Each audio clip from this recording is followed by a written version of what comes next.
Hello guys, आज की ये जो वीडियो है ये बहुत टाइम बाद वैसे आ रही है क्योंकि वो मैंने इधर तो ब्लॉग से किए थे, बट ऐसे कोई सफिशिएंट कोई वीडियो नहीं लेके आई थी जो किसी सब्जेक्ट पे लेकर के हो या कोई प्लेलिस्ट वगैरह हो। तो आज जो मैं वीडियो लेकर के आ रही हूँ ये है पॉलिटी के ऊपर, जिसमें मैं आपको पॉलिटी का प्लान पूरा 60 डेज़ में कैसे पॉलिटी को कवर करना है ये, और उसका डेली प्लान, उसकी स्ट्रैटेजी, उसकी आंसर राइटिंग हम कैसे कर सकते हैं, कैसे स्टार्ट कर सकते हैं, उस चीज़ में हम डिस्कस करने वाले हैं। और सबसे इम्पॉर्टेंट बात मैं उसमें बताने वाली हूँ कि आप पॉलिटी को फ्री में कैसे कवर कर सकते हैं। बहुत सारे लोग कोचिंग नहीं कर रहे होते हैं और या उनके पास थोड़ी फाइनेंशियल इशू है, कोई टीचर अच्छा नहीं मिल रहा होता है, तो कंप्लीट उसकी बुक लिस्ट, सिलेबस वगैरह के बारे में पूरा डिस्कशन करने वाले हैं। तो देखो, सबसे पहले मैं बता दूँ आपके लिए पॉलिटी इंपॉर्टेंट है। कई लोगों के लिए पॉलिटी सबसे ज़्यादा इंटरेस्टिंग सब्जेक्ट होता है, बट कई लोग इसे बहुत ज़्यादा बोरिंग समझने लग जाते हैं। और मैं बता दूँ पॉलिटी इतनी ज़्यादा इंपॉर्टेंट क्यों है। प्रीलिम्स में 15 से 20 क्वेश्चन आते हैं, ठीक है। आंसर राइटिंग में ये बैकबोन की तरह वर्क करता है। इंटरव्यू में भी हमसे काफ़ी ज़्यादा करंट और कॉन्स्टिट्यूशन से रिलेटेड क्वेश्चन पूछ जाते हैं। तो इम्पॉर्टेंस तो बहुत है पॉलिटी की, ये तो आपको समझ में आ ही गई होगी। तो पॉलिटी ना एक ऐसा सब्जेक्ट है जो आपका हर स्टेज में आपका साथ निभाने वाला है। तो मैं बताऊं, मैंने एक PDF रेडी करी थी पॉलिटी के लिए स्पेशली, जिसमें मैंने पॉलिटी का 60 डेज़ का प्लान बताया है, स्ट्रैटेजी बताई है कैसे आप प्रीलिम्स और मेंस दोनों के लिए पॉलिटी को एक साथ कवर कर सकते हो अपने 60 डेज़ में। अब देखो, फर्स्टली मैं कुछ चीज़ें मेंशन करना चाहती हूँ। NCERT ज़रूर कवर कर लेना। पहले बेसिक्स अगर जिन्होंने क्लास 10 तक अगर सिर्फ पढ़ी हुई है, ठीक है, पॉलिटी, तो कम से कम वो लोग पॉलिटी की NCERT पहले ज़रूर कवर कर लें। उसके बाद इस PDF को देखें, ठीक है। और सिलेबस को मैं बता दूँ, सिलेबस प्लीज़ प्रीलिम्स और मेंस दोनों का सिलेबस पॉलिटी का अलग लिख के रख लेना। उसको डेली देखना, दिमाग में बस जाना चाहिए सिलेबस कि पॉलिटी का आखिर सिलेबस है क्या, ताकि आप उससे रिलेट कर पाओ। तो मैंने उसके लिए एक PDF रेडी करी थी स्पेशली पॉलिटी के लिए, जिसमें मैंने सारी चीज़ मेंशन करी, उसमें डिटेल सिलेबस के बारे में डिस्कशन किया है, और उसी को मैं दिखाने वाली हूँ आप सभी को। बस एक सेकेंड, मुझे ओपन करने में थोड़ा सा टाइम लगेगा उसको। तो चलो अभी स्क्रीन पे चलते हैं। उससे पहले मैं बता दूं कि अगर आपको ये PDF चाहिए तो डिस्क्रिप्शन में लिंक है टेलीग्राम चैनल का, ये PDF आपको वहीं पे मिलेगी, मैं ऐड कर दूंगी। आप वहाँ पे ज्वाइन हो सकते हो या फिर इंस्टा या ब्रॉडकास्ट चैनल पे ज्वाइन हो सकते हो, आपको PDF वहाँ से भी मिल जाएगी, ठीक है। तो ये है detail polity strategy step by step, जिसमें मैंने फर्स्ट में बुक लिस्ट को मेंशन करना है। ये बुक लिस्ट बता रखी है जिसमें लक्ष्मीकांत दे रखी है, इंडियन पॉलिटी के लिए सबको पता है।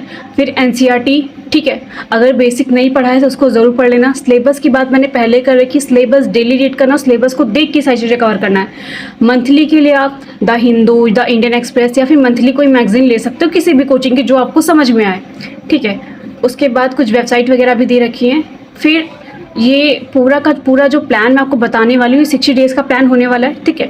पहला हम फाउंडेशन स्टार्ट करेंगे 1 to 50 डेज़ में, तो ये फाउंडेशन का पूरा है, आपको PDF में मिल जाएगी। दूसरे फेज़ में हम जाएंगे कोर्स सब्जेक्ट के लिए, जिसमें लेंगे 16 से 40 डेज़, ठीक है। उसके सारी कुछ चीज़ें मैंने डे वाइज ही मेंशन कर रखी हैं। फिर ये सब, फिर रिवीजन और प्रैक्टिकल के लिए बात की गई है, ठीक है। ये सारी PDF को मिल जाएगी। फिर स्टडी मेथड कैसा होना चाहिए, किस तरीके से हम पढ़ेंगे, पहले रीड, रिवाइज, रिकॉल, फिर राइटिंग, ठीक है। और हर चैप्टर को 3 बार पढ़ना है, ठीक है। 7 दिन में एक छोटा सा रिवीजन करना है। फिर आंसर राइटिंग की जो ये बहुत ज़्यादा इंपॉर्टेंट है उसके बात की गई है। डेली रूटीन में क्या क्या रखना है ये आप अपने अकॉर्डिंग सेट कर सकते हो। अगर आप दिन में 2 सब्जेक्ट लेकर के चल रहे हो तो स्टार्टिंग में बताऊँ, अगर आप स्टार्ट करो तो बस दिन में 2 ही सब्जेक्ट को लेकर, जैसे आप पॉलिटी को लेकर चल रहे हो या फिर हिस्ट्री को लेकर चल रहे हो या फिर पॉलिटी या फिर ज्योग्राफी लेकर चल सकते हो। तो मैंने उस हिसाब से इसको डिज़ाइन किया है, और वो भी उन लोगों के लिए जो चीज़ें को स्टार्ट करना चाहते हैं, मतलब जो UPSC की प्रिपरेशन स्टार्ट करना चाहते हैं, ये उनके लिए है, ठीक है। तो ये पूरा का पूरा जो है ये 5 स्टेज में मैंने इसको कंप्लीट कर दिया। स्ट्रैटेजी वीडियो थी ये पूरी। अभी मैं आपको दिखा रही हूँ इसका 60 डेज़ का डेली प्लान। मैंने मेंशन किया कि आपको दिन में क्या क्या करना है, वो सारी चीज़ें भी बता रखी हैं। तो ये देखो, पहला तो 1 to 15 डेज़ का डेली प्लान है, उसमें क्या क्या टॉपिक्स कवर करना है मैंने टॉपिक के साथ पे लिख दिया है। फिर 15 डेज़ में रिविजन प्लस MCQ प्रैक्टिस करनी है, ठीक है। सेकेंड फेज 16 to 30 डेज़ का होने वाला है, इसमें भी मैंने पूरा डे का प्लान बता रखा है। फिर लास्ट डे में भी 30 डेज़ में रखा है रिवीजन प्लस MCQ।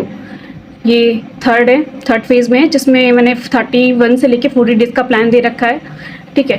40 डेज़ में मैंने रिवीजन MCQ दे रखा है। बाकी आपको टॉपिक वाइज सारे डिवाइड कर दिए, क्योंकि अगर मैं एक्सप्लेन करने बैठूंगी वीडियो बहुत लंबी होगी, इसलिए मैं आपको PDF प्रोवाइड करा दूंगी। फिर मैंने ये फोर्थ फेज़ बनाया है, जैसे 41 से 50 डेज़ का प्लान दिया है, लास्ट वाले डे में मैंने वही सेम चीज़ रखी हुई है। फिफ्थ फेज़ में मैंने रिवीजन प्लस वही दे रखा है। 55 डेज़ का पूरा प्लान है, 51 से 55 डेज़ का। ये है फुल रिवीजन जिसमें हम करेंगे 56 से 60 डेज़ का, जिसमें रिवीजन पूरा रिवीजन किस पैटर्न में करना है ये सारी चीज़ें मैंने इसे मिक्स कर रखी है। और इस तरीके से हमारी पॉलिटी पूरी की पूरी कंप्लीट हो जाएगी। ठीक है, 60 डेज़ में रोज़ 2 से 3 घंटे देने हैं, साथ में आंसर राइटिंग और प्लस एमसीक्यू मत छोड़ना, इसकी प्रैक्टिस ज़रूर करते रहना। फिर ये मैंने आंसर राइटिंग के लिए, बहुत से लोग कहते हैं ना आंसर राइटिंग कैसे स्टार्ट करेंगे, तो मैंने आंसर राइटिंग के लिए वीडियो बना रखी थी, उसको मैंने साथ में मेंशन कर रखा है। देखो, हर आंसर को 3 हिस्से में लिखना होता है। ठीक है, पहले इंट्रोडक्शन आता है, 20 से 25 वर्ड में लिखना है। इनमें क्या क्या चीज़ें दे रखी है एक बार अच्छे से देख लेना, एग्जाम्पल के साथ मैंने सब कुछ समझाया है। फिर मेन बॉडी में कैसे हमें रिप्रेजेंट करना है उस सारे बात में डिस्कस किया है। फिर थर्ड कंक्लूजन में कैसे चीज़ें रखनी है वो सारी चीज़ें बता रखी हैं। फिर कीवर्ड्स वगैरह जो हम बीच बीच में अपने आंसर को अच्छा करने के लिए कोई रिपोर्ट डाल सकते हैं, कोई आर्टिकल डाल सकते हैं, कोई केस, कोई स्कीम, जिससे हमारा जो पूरा का पूरा आंसर बहुत अच्छा बन जाए।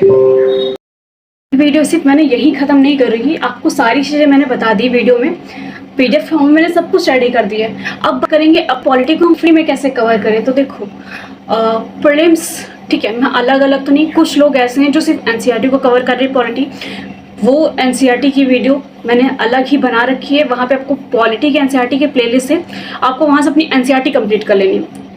मेन बात करेंगे फिर प्रीलिम्स और मेंस की। कुछ लोग प्रीलिम्स और मेंस दोनों को कंबाइन करके पढ़ाते हैं, कुछ लोग सिर्फ प्रीलिम्स के लिए पढ़ा रहे हैं, कुछ लोग सिर्फ मेंस के लिए पढ़ा रहे हैं। मैं दोनों टाइप की प्लेलिस्ट ऐड कर दूंगी, और जो लोग पॉलिटी के आंसर राइटिंग की प्रैक्टिस करवा रहे हैं मैं वो प्लेलिस्ट भी ऐड कर दूंगी। तो अगर वीडियो यहाँ तक देखी है और वीडियो पसंद आई है तो लाइक शेयर सब्सक्राइब ज़रूर कर देना, और थोड़ा सा अगर लाइक कर दोगे तो मेरे को भी एक मोटिवेशन मिलेगा, शायद मैं कोई नेक्स्ट टॉपिक लेकर के आऊँ, कोई नेक्स्ट सब्जेक्ट जिसके बारे में ऐसे डिटेल में हम बात कर सकें।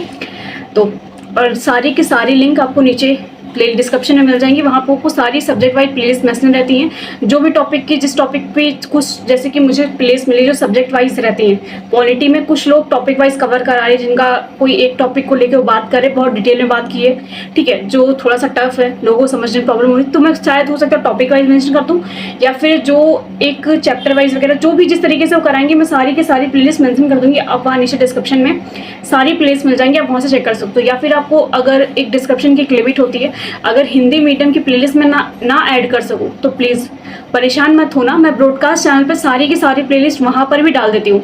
तो ब्रॉडकास्ट चैनल पे कोई लिमिट नहीं होती, मैं वहाँ पे आपको सारी प्लेलिस्ट मिल जाएंगी, अगर हिंदी मीडियम के वहाँ ना मिले, या फिर मैं हिंदी मीडियम के लिए एक अलग से वीडियो बना दूंगी। वैसे भी ये पीडीएफ दोनों के लिए बहुत ज़्यादा इंपॉर्टेंट है, ना कि हिंदी ना इंग्लिश, दोनों लोगों के लिए बहुत इंपॉर्टेंट है। बट अगर प्लेलिस्ट की बात करें, क्योंकि उसमें एक वर्ड लिमिट रहती है, आप उससे ज़्यादा ऊपर नहीं आ सकते, तो उनकी जो प्लेलिस्ट होती है, या तो उनकी प्लेलिस्ट पे मैं अलग वीडियो बना दूंगी, या तो ब्रॉडकास्ट इंस्टा के ब्रॉडकास्ट चैनल पे आपको वहाँ पे सारी लिंक मिल जाएंगी। तो परेशान नहीं होना, और वीडियो अच्छी लगे तो लाइक से सब्सक्राइब कर देना। मिलेंगे नेक्स्ट वीडियो में, बाय बाय।